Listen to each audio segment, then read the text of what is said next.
Thanks for joining us again as we go on another exciting adventure into God's limitless outdoors.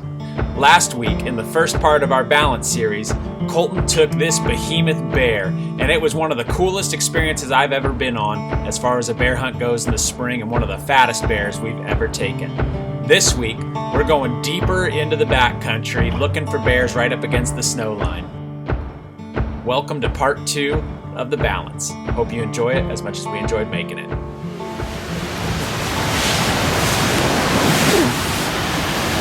Oh, hey. Day two.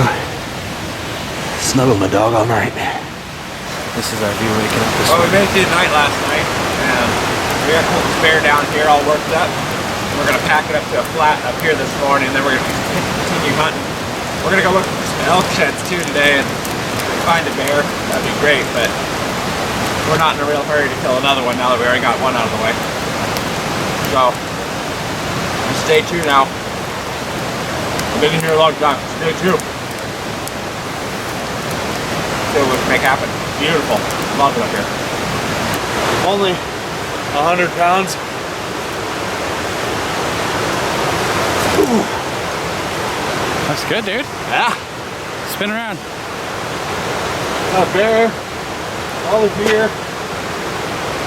Nice. Loaded. Looks good. There's nothing like having a bunch of weight on your back and trying to cross a creek. This creek was running deep and fast, and the video does it no justice, but we went up and we tried to find a good spot where it fanned out so we'd have the best chance of not getting wet.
After crossing the creek, we found an awesome spot in a little creek bottom to stash our bear so that he'd stay cool.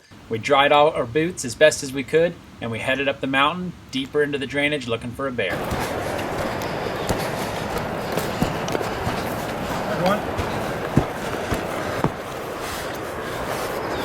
That one. Where? Right there. Oh, yep, working up the cliffs. Get some video.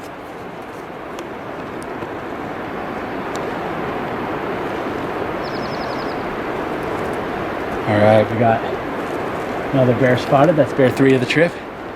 Doesn't look like a giant, but we'll get up here on this knob and take a closer look, get some spotting scope footage.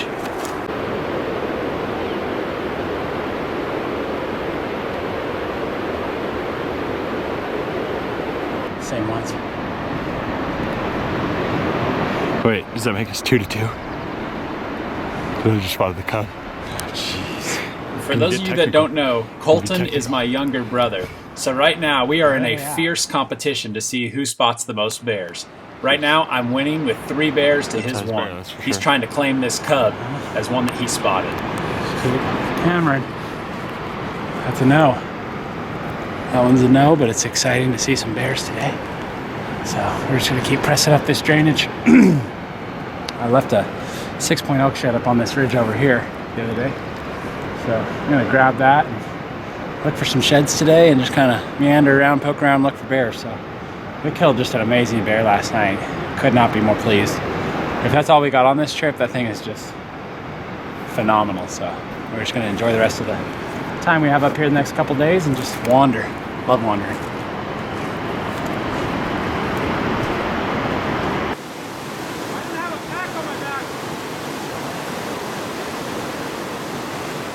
There's not much as exciting as trying to walk a log across a rushing creek, especially when you have to go around a limb like this. It required all of my balance to try and navigate my way around this limb without putting too much pressure on it, because it was just strong enough that it didn't want to break, and it was just weak enough that you didn't want to trust it.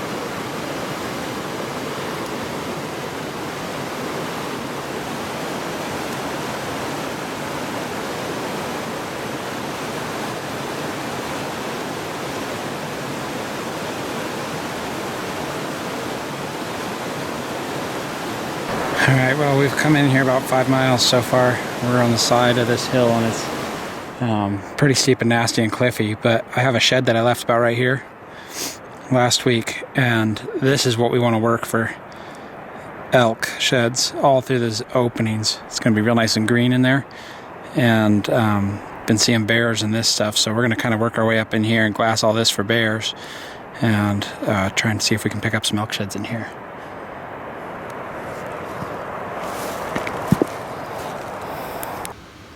We pulled 1,000 feet or so to the top of the ridge, and there was sign all over. It didn't take long before we picked up this sow and cub again in the cliffs and got to spend some time watching them interact with one another.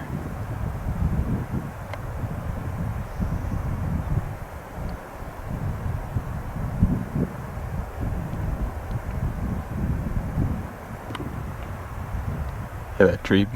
Oh.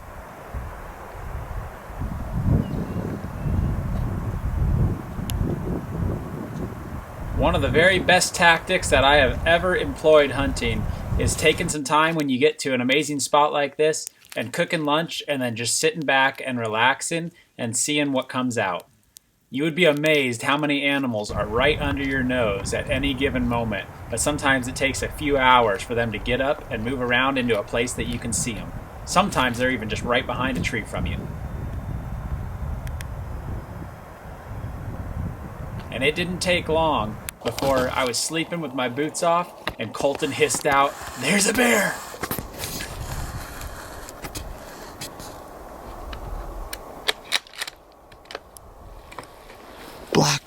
Big black bear. You good? Yeah. You good on him? Yep.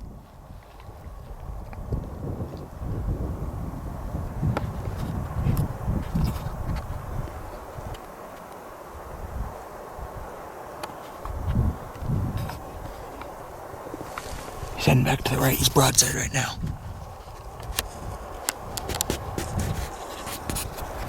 Alright, Colt just spotted a great bear right down here in the bottom. We're going to zip down. He's 430 yards right now. We're going to close the distance a little bit. Got a little bit of brush in the way. Beautiful country. Let's see if we can make that happen.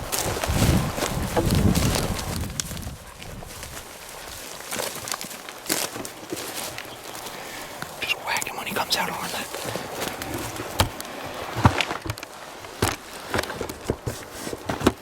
There he is.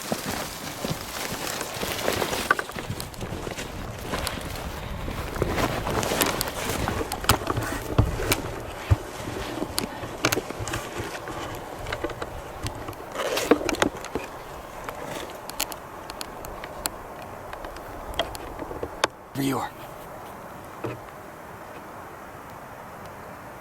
Wait. Yeah, we're not going to shoot yet. We'll get a good shot. This bear's about 300 yards away, but we wanted to sneak in and get as close as we possibly could before taking a shot. There was a good bench down below us, so when he fed behind a tree, we decided to slither down to the edge. Nope.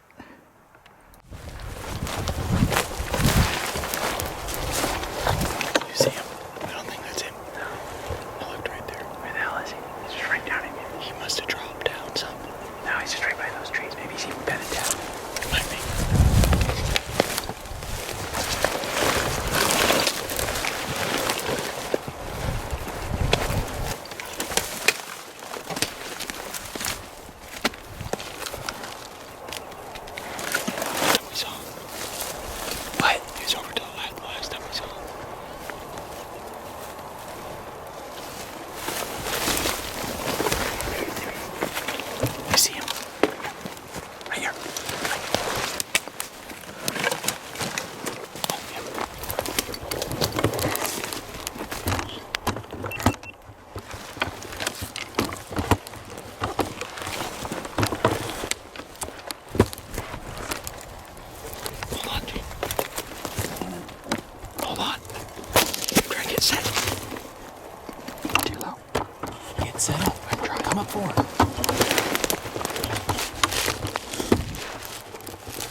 Wait.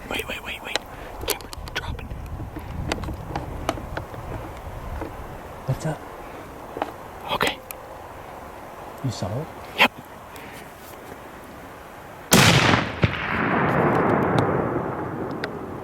Dumped him. He's crawling down the left. He went down that draw.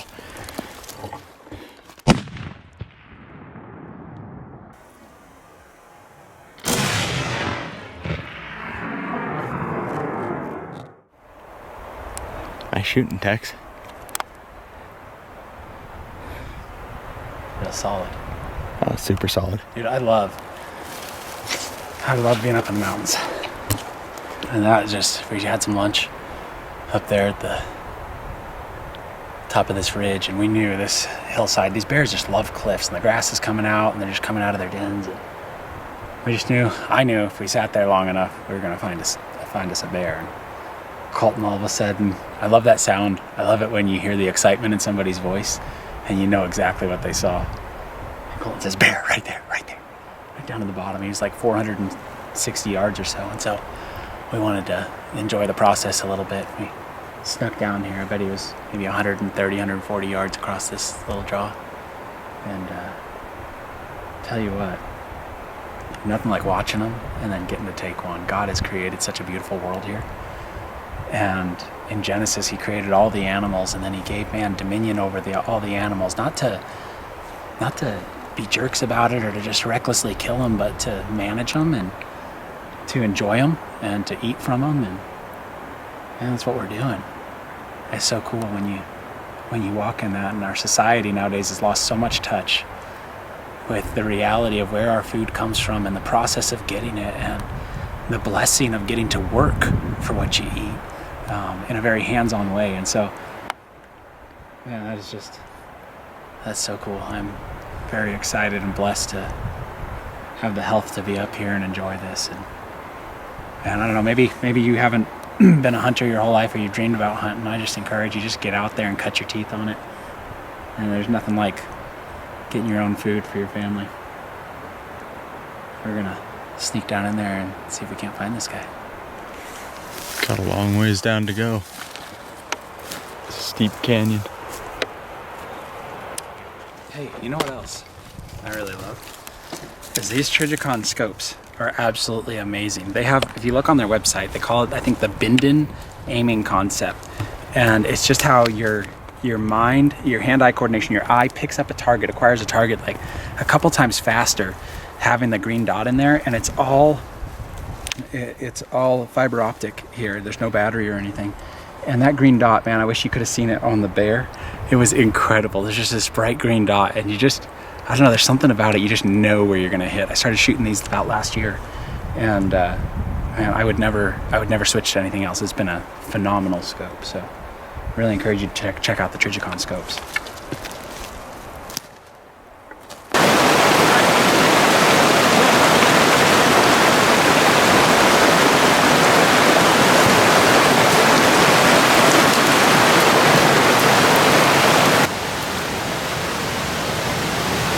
Okay.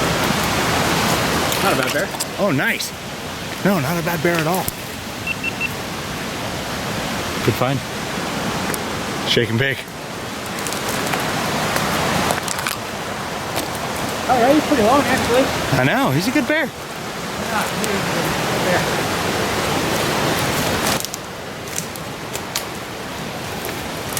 You can see everything through the light. Yeah, right there. Hey! Look at that sun!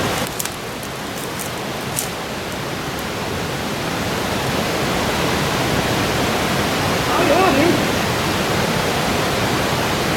That's a 5.5, 6 foot bear. They're Decepticons around here. They are? This one's Megatron. Look at him laying there. It's a big bear. He's an ombre too. Oh yeah. 2 boars. There's something about being there at your kill and the honoring of the animal and the examination of the animal and just being in awe of what God has created. that is really indescribable. And these are special moments. And one of the greatest blessings of videoing these hunts is getting to look back, getting to cherish these moments, and not necessarily relive them, but appreciate them in their fullness.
This morning when I woke up, I was just looking out over the creek there. We were laying on the side of that hill, and I was just thinking about how good the Lord is. And I just laid there for like an hour, just looking at everything that He had crafted here.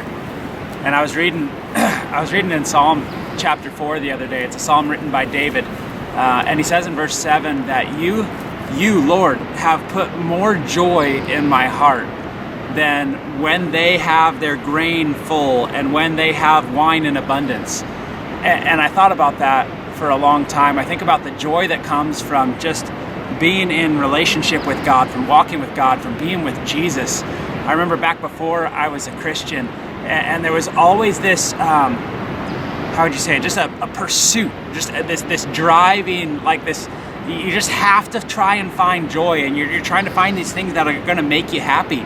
And it's a lifelong pursuit, and as soon as you obtain something that you think is going to give you joy, it's just kind of fleeting, and it just kind of fades away and dies out. But here's the deal with the Lord. David says in Psalm 16:11, and you hear me quote this all the time, but that's because it's my favorite verse in the Bible. Psalm 16:11, David says, "In God's presence is fullness of joy, and at His right hand are pleasures forevermore." I mean, those are the two things that we really seek after as people, is we seek after joy and we seek after pleasure. And David says this in Psalm 4 verse 7, he says, "You have put more joy in my heart than when they have all their grain in, than when they have an abundance of wine."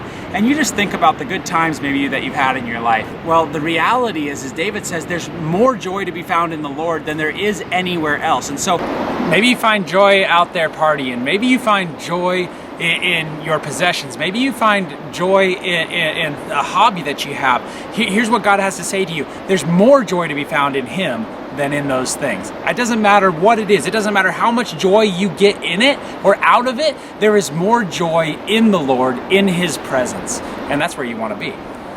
If the goal of our life is to find more joy, to have happiness, and I think that everyone wants to be happy, everyone wants to have joy in their life and happiness and fulfillment and contentment in their life. If that is the prize, then God says there is nowhere that you can find more of it than in His presence. And so here's the deal. We find ourselves going through life running from the very one who possesses the very thing that we're pursuing. And that, my friends, is crazy. Because I spent so much of my life pursuing everything but the Lord, trying to find the very thing that the Lord possesses, and that was joy. And in His presence is fullness of joy. And so I just want to encourage you, man, God is not some big meanie. I don't know what you think of God. I don't know what kind of baggage you come with. Maybe you came up in some messed up religious background. But here's the deal, plain and simple, is that God so loves you He loves you and wants a relationship with you, that he gave his son to pay for all the things that are between us and him, all the damage that we've done to our relationship, all the junk that we've done in our life. The grace of God covers all of that. He paid for all of that junk by giving his son so that he could have a relationship with you. He loves you. I just want you to hear that today. God loves you, and he wants to lavish his love on you. He wants to give you the very thing that you've always been pursuing. He wants to give you fullness of joy. He wants to give you life, and he wants to give it abundantly. God gives, he doesn't take. He gives life. And so don't run from the Lord. Running from the Lord and hiding from the Lord is like hiding from the very thing that you're pursuing, which is crazy. Run to the Lord. The Word of God tells us that if you confess with your mouth the Lord Jesus Christ, meaning that you want him to be the leader of your life, saying, I'm sick of going my own way, I want to follow Jesus. If you confess that Jesus Christ is Lord, the leader of your life, and you believe in your heart, I mean, that means deep down to the center of your being, you believe that Jesus Christ defeated death, the one thing that you can't defeat. If you believe that, and that God has raised him from the dead, the Bible tells us that you will be saved. I just want to encourage you, man, if you're hearing these words right now and you want to respond, and maybe you don't know everything that you need to know, but you want to know more, I encourage you to go over to our website. We have a resource there. It's a free resource that we want to send to you. It's called The First Mile. And you can tell us whether you just want to grow in your relationship with Jesus or if you want to give your life to Jesus, and we want to follow up with you. So I encourage you, go over to limitlesshunting.com. Check out that resource, fill it out, we'll send it out to you. It's absolutely free. We want to help you, and we want to help you in your pursuit of fullness of joy. Remember, in God's presence is fullness of joy. God bless you all, and have a wonderful day.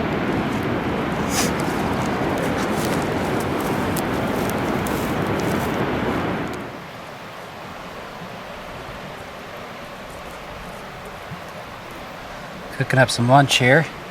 I like to pack ramen noodles. They're ultra light, only like 25 cents.